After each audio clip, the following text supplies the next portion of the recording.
Good morning बच्चों। आज आप +2 टैक्सेशन प्रैक्टिस द पेपर 3 यानी कि fundamentals of income tax the chapter ਕਰ ਰਹੇ ਹਾਂ। ਚੈਪਟਰ ਦਾ ਨਾਮ ਹੈ basic concepts of income tax. ਇਸ ਚੈਪਟਰ ਵਿੱਚ ਆਪਾਂ ਹੁਣ ਹਜੇ ਤੱਕ ਆਪਾਂ ਕਰ ਰਹੇ ਹਾਂ ਰਿਬੇਟ ਅੰਡਰ ਸੈਕਸ਼ਨ 87A ਤੇ ਇਹਦੇ ਕੁਐਸਚਨਸ ਹੀ ਅੱਗੇ ਤੁਹਾਨੂੰ ਕਰਵਾ ਰਹੀ ਹਾਂ। ਹੈਲੋ ਬੱਚੋ, ਆਪਾਂ ਪਿਛਲੀ ਕਲਾਸ ਵਿੱਚ ਟੌਪਿਕ ਕਰ ਰਹੇ ਸੀ ਰਿਬੇਟ ਅੰਡਰ ਸੈਕਸ਼ਨ 87A। ਪਿਛਲੀ ਕਲਾਸ ਵਿੱਚ ਮੈਂ ਤੁਹਾਨੂੰ ਰਿਬੇਟ ਦਾ ਕਨਸੈਪਟ ਕਰਵਾਇਆ ਸੀ ਤੇ ਉਹਦੇ ਨਾਲ ਦੇ ਮੈਂ ਕੀ ਕਰਵਾਏ ਸੀ, ਤੁਹਾਨੂੰ ਕੁਐਸਚਨ ਕਰਵਾਇਆ ਸੀ ਇੱਕ। ਅੱਜ ਆਪਾਂ ਅੱਗੇ ਉਹ ਕੁਐਸਚਨ ਨੂੰ ਕਰਾਂਗੇ, ਉਹਦੇ ਨਾਲ ਦੇ ਰਿਲੇਟਡ ਹੋਰ ਕੁਐਸਚਨਸ ਦੇਖਾਂਗੇ। ਠੀਕ ਹੈ, ਹੁਣ ਜਿਵੇਂ ਕਿ ਮੈਂ ਇੱਕ ਕੁਐਸਚਨ ਲਿਖਿਆ ਹੋਇਆ ਵਾ, ਉਹਦਾ ਸੋਲੂਸ਼ਨ ਹੁਣੇ ਮੈਂ ਕਰਾਂਗੀ। ਜਿਵੇਂ ਕਿ ਮਿਸਟਰ ਬੀ, ਜਿਸ ਦੀ ਉਮਰ 45 ਸਾਲ ਹੈ, ਦੀ ਆਮਦਨ 3,20,000 ਰੁਪਏ ਹੈ। ਕਰ ਨਿਰਧਾਰਨ ਸਾਲ 2021 ਦੇ ਲਈ ਅਦਾਇਗੀ ਯੋਗ ਕਰ ਪਤਾ ਕਰੋ। ਹੁਣ ਇਹਦੇ ਵਿੱਚ ਕੀ ਗਾ ਵਾ, ਆਪਾਂ ਦੇਖ ਰਹੇ ਹਾਂ ਮਿਸਟਰ ਬੀ ਹੈ, ਇਹਦੀ ਉਮਰ ਮਿਸਟਰ ਬੀ ਹੈ, ਉਹਦੀ ਉਮਰ ਕਿੰਨੀ ਹੈਗੀ ਹੈ? ਉਹਦੀ ਉਮਰ ਹੈਗੀ ਹੈ 45 ਸਾਲ। ਠੀਕ ਹੈ ਬੇਟਾ, ਉਹਨਾਂ ਦੀ ਉਮਰ ਕਿੰਨੀ ਹੈਗੀ ਹੈ? 45 ਸਾਲ। ਠੀਕ ਹੈ, ਤੇ ਉਹਦੀ ਆਮਦਨ ਕਿੰਨੀ ਹੈਗੀ ਹੈ? 3,20,000। ਸਭ ਤੋਂ ਪਹਿਲੇ ਆਪਾਂ ਕੀ ਲਿਖਾਂਗੇ? ਇਨਕਮ ਕਿੰਨੀ ਹੈ? 3,20,000 रुपए। ठीक है जी, यानी कि क्या ਇਹਦੇ ਤੇ ਰਿਬੇਟ ਵਾਲਾ ਸੈਕਸ਼ਨ ਲੱਗੇਗਾ? ਇਹਦੇ ਤੇ ਰਿਬੇਟ ਵਾਲਾ ਸੈਕਸ਼ਨ ਲੱਗੇਗਾ। ਰਿਬੇਟ ਅੰਡਰ ਸੈਕਸ਼ਨ 87A ਲੱਗੇਗਾ। ठीक है जी, रिबेट अंडर सैक्शन 87A लगेगा। ठीक है जी, ਹੁਣ ਆਪਾਂ ਕੀ ਕਰਾਂਗੇ? ਹੁਣ ਆਪਾਂ ਕਰਾਂਗੇ ਸਭ ਤੋਂ ਪਹਿਲੇ 3,20,000 ਉੱਪਰ टैक्स कैलकुलेट करांगे। ठीक है जी, यानी कि पहले 2.5 लाख, पहला 2.5 लाख, उस तो बाद की आंदा वै 5 लाख, उस तो बाद आंदा वै 10 लाख, उस तो बाद आंदा वै अबव 10 लाख। ठीक है जी, पहले 2.5 लाख ते टैक्स कितना हुंदा है? नील। पहले 2.5 लाख ते टैक्स कितना होंदा है? नील। 5 लाख तक कितना होंदा है? 5%। ठीक है जी, 10 लाख ते कितना होंदा है? 20%। ते 10 लाख तो ऊपर कितना होंदा है साडा? 30%। ठीक है जी, 3,20,000 ਇਹਦੇ 'ਚ ਕਿਹੜੇ ਸਲੈਬ ਵਿੱਚ ਆਂਦਾ ਵਾ? ਯਾਨੀ ਕਿ 5 ਲੱਖ ਤੋਂ ਥੱਲੇ, ਯਾਨੀ ਕਿ 2.5 ਲੱਖ ਤੇ 5 ਲੱਖ ਦੇ ਵਿਚਕਾਰ ਆਂਦਾ ਵਾ। ਆਪਾਂ ਕੀ ਕਰਾਂਗੇ? ਇਹਦੇ ਵਿਚਕਾਰ ਲਿਖ ਲਾਂਗੇ 3,20,000। ठीक है जी, पहले 2.5 लाख ते कोई टैक्स नहीं पाएगा। ठीक है, उस तो बाद नैक्सट की आ जाता है 3,20,000। 3,20,000 ते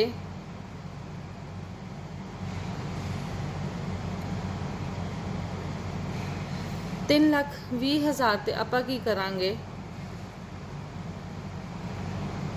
3,20,000 विचों आपां माइनस कर दांगे 2.5 लाख। ठीक है जी, अगर ਇਹਦੇ ਚੋਂ ਆਪਾਂ ਮਾਈਨਸ ਕਰਾਂਗੇ 2.5 ਲੱਖ, ਸਾਡਾ ਕੀ ਆਨਸਰ ਆ ਜਾਏਗਾ? बैलेंस 70,000 रुपए। ਹੁਣ ਐਸੇ 70,000 ਤੇ ਕਿੰਨਾ ਟੈਕਸ ਪਏਗਾ ਸਾਨੂੰ? 5%। 5% ਟੈਕਸ ਪਏਗਾ, ਯਾਨੀ ਕਿ ਹੁਣ ਆਪਾਂ 70,000 रुपए ਉੱਪਰ 5% ਕੱਢਾਂਗੇ, ਇਹ ਸਾਡਾ ਟੈਕਸ ਬਣ ਜਾਂਦਾ ਵੈ 3,500 रुपए। ਕਿੰਨਾ ਟੈਕਸ ਬਣ ਜਾਂਦਾ ਹੈ? 3,500 रुपए। ਹੁਣ ਆਪਾਂ ਰਿਬੇਟ ਦਾ ਸੈਕਸ਼ਨ ਲਗਾਵਾਂਗੇ, ਆਪਾਂ ਦੇਖਾਂਗੇ। ਠੀਕ ਹੈ, ਹੁਣ ਆਪਾਂ ਕੀ ਕਰਾਂਗੇ? ਟੈਕਸ ਪੇਬਲ,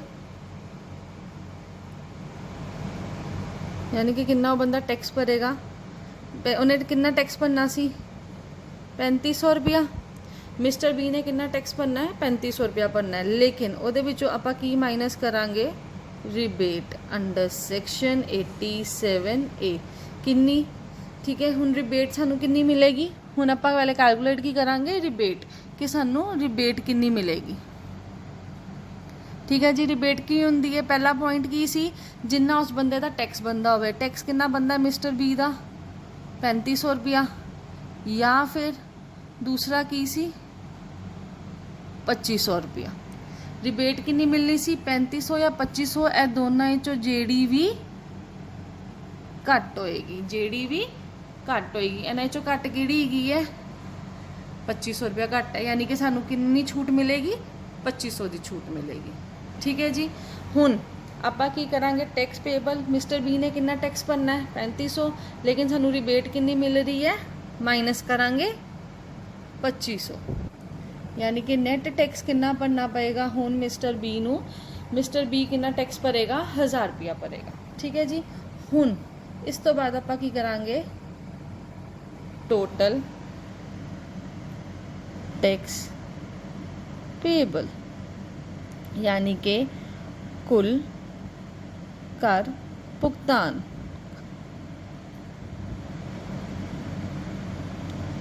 यानी कि आपां पूरा कितना टैक्स भरांगे।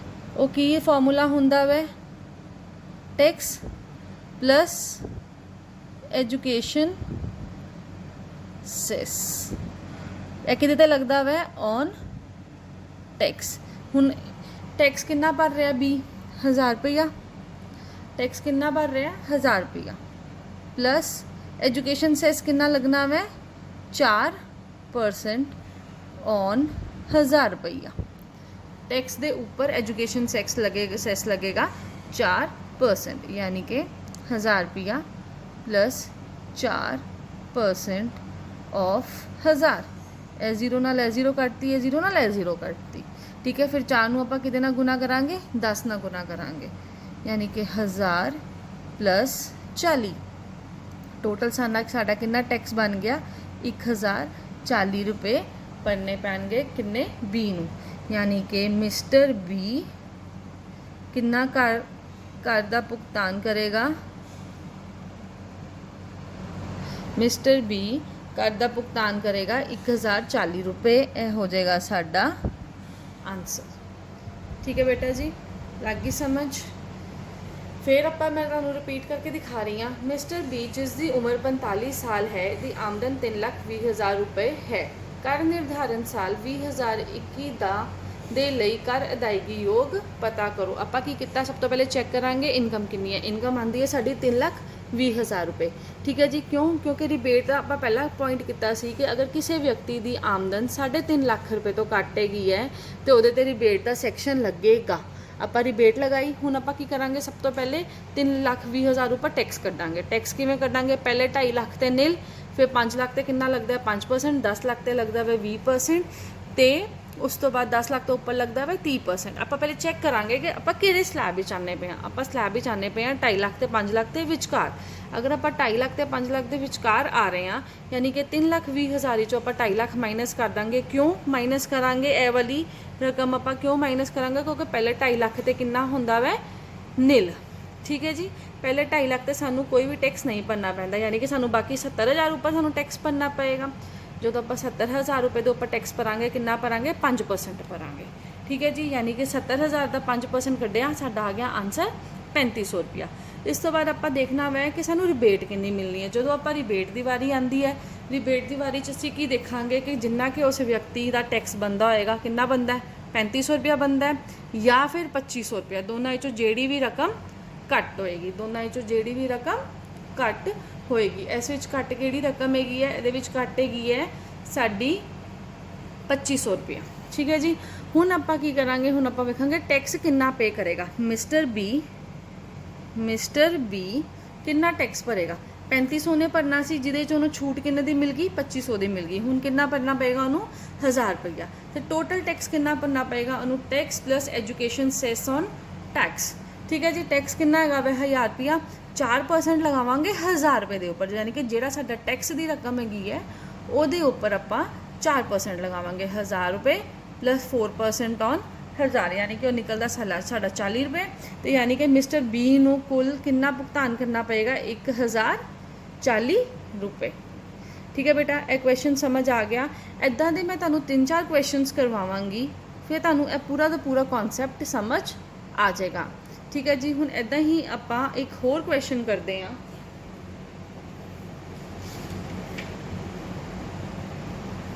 ठीक है। हुण होर क्वेश्चन वास्ते आपां की करांगे,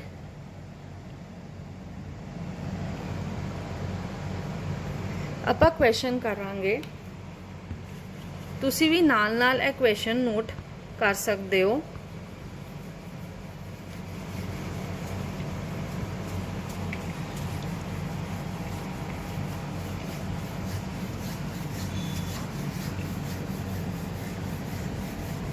ਇਹ ਬਹੁਤ ਹੀ ਈਜ਼ੀ ਕੁਐਸਚਨਸ ਹੈ ਬੇਟਾ, ਡਰਨ ਦੀ ਕੋਈ ਲੋੜ ਨਹੀਂ ਹੈਗੀ।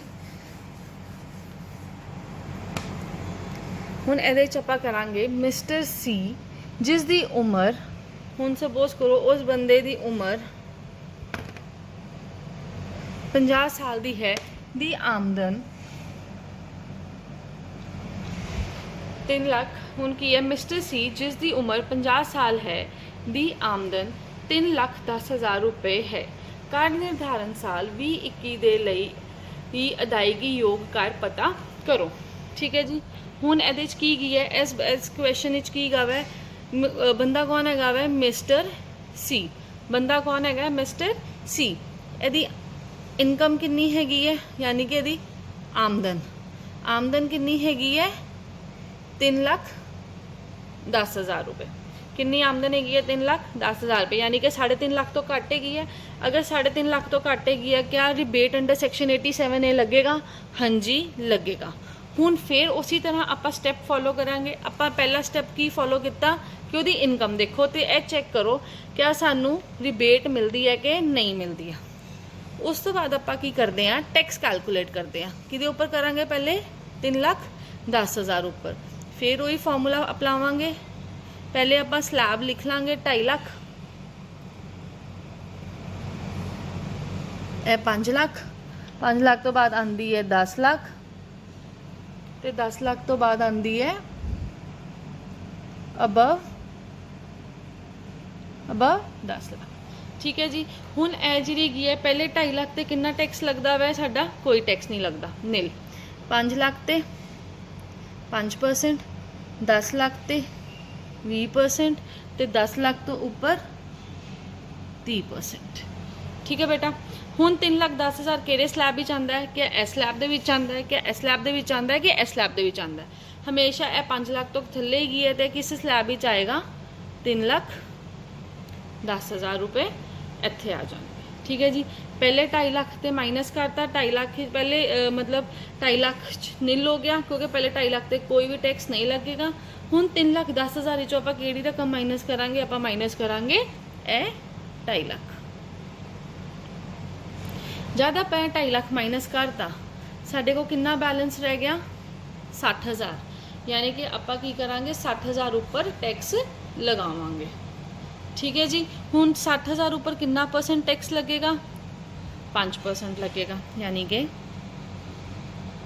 60,000 का 5% कड्डांगे, यह निकलेगा, यानी कि 600 नूं आपां किहदे नाल मल्टीप्लाई किया, 5 नाल मल्टीप्लाई किया, तो साडा टैक्स कितना निकल के आ गया, 3,000। यानी कि मिस्टर सी नूं कितना कर दा भुगतान करना पेगा, 3,000। लेकिन सानू छूट मिलनी है, सानू छूट किहदे च मिलनी है, रिबेट अंडर सैक्शन 87A। हुण जद आपां रिबेट लभांगे, आप रिबेट देखांगे, आप रिबेट इस की देखते हैं, पहला पॉइंट कि उस बंदे का टैक्स कितना है, उस बंदे का टैक्स कितना है, 3,000 रुपया। या दूसरा पॉइंट की देखते हैं, 2,500 रुपया। दोनों विचों जेड़ी भी रकम घट होएगी, जेड़ी भी रकम घट होएगी, दोनों चो किहड़ी रकम घट है, 2,500 रुपया घट है। ठीक है ना बेटा, 2,500 रुपया घट है। हुण मिस्टर सी नूं कितना टैक्स भरना पेगा, उन्होंने कर दा भुगतान करना पेगा। मिस्टर सी का कर भुगतान 3,000 है, जिहदे विचों आपां rebate under section 87A minus कर देंगे 2,500 रुपया। कितना माइनस कर देंगे, 2,500। बाकी बैलेंस कितना आ गया साडा, 500 रुपये। यानी कि हुण मिस्टर सी नूं कितना टैक्स भरना पेगा, सिर्फ तो सिर्फ 500 रुपया। पहले वो कितना भर रहा सी, 3,000, हुण कितना भरना पेगा, 500 रुपये। हुण आपां कड्डांगे total tax payable. Total tax payable कितना करना पेगा, यानी कि tax plus education cess on tax. Education cess on tax. Tax कितना साडा, 500 रुपया। एजुकेशन सेस कितना है, 4% ऑन 500 टैक्स कितना साडा 500 4% साडा 500 रुपये का यानी कि 500 रुपया प्लस 4% ऑफ 500 यानी कि 5 4 जा 20 यानी कि कितना हो गया 520 रुपये यानी कि मिस्टर सी नूं हुण कितना टैक्स दी भुगतान करना पएगा यानी कि मिस्टर सी कर दा भुगतान कितना करनगे 520 रुपये। ठीक है जी, यह हो गया साडा आंसर। ठीक है, सब तो पहले की करना मैं ਆਪਾਂ सब तो पहले की चैक करना साडी इनकम कितनी है। इनकम चैक करने तो बाद आप चैक करना होंदा है क्या सानू रिबेट मिल रही है कि नहीं मिल रही है। रिबेट मिल रही है तो आप पहले टैक्स कैलकुलेट करांगे। टैक्स कैलकुलेट करने तो बाद आप चैक करांगे कि सानू रिबेट कितनी मिलती है, ਉਹਦੇ ਵਿੱਚੋਂ ਆਪਾਂ रिबेट माइनस कर ਦਾਂਗੇ ਤੇ फिर उस तो बाद आप सैस लगा के आंसर ਕੱਢ ਲਾਂਗੇ। आई होप ਤੁਹਾਨੂੰ ਸਾਰਿਆਂ ਨੂੰ ਇਹ ਕੁਐਸਚਨ ਸਮਝ ਆ ਗਿਆ ਹੋਏਗਾ। ਅੱਜ ਲਈ ਇੰਨਾ ਹੀ ਕਲਾਸ ਬਹੁਤ ਹੈਗੀ ਆ। ਬਾਕੀ ਕੁਐਸਚਨਸ ਲਈ ਮੈਂ ਨੈਕਸਟ ਕਲਾਸ ਵਿੱਚ ਤੁਹਾਨੂੰ ਡਿਟੇਲ ਵਿੱਚ ਹੋਰ ਇਹ ਸਮਸ ਕਰਵਾਵਾਂਗੀ। Thank you.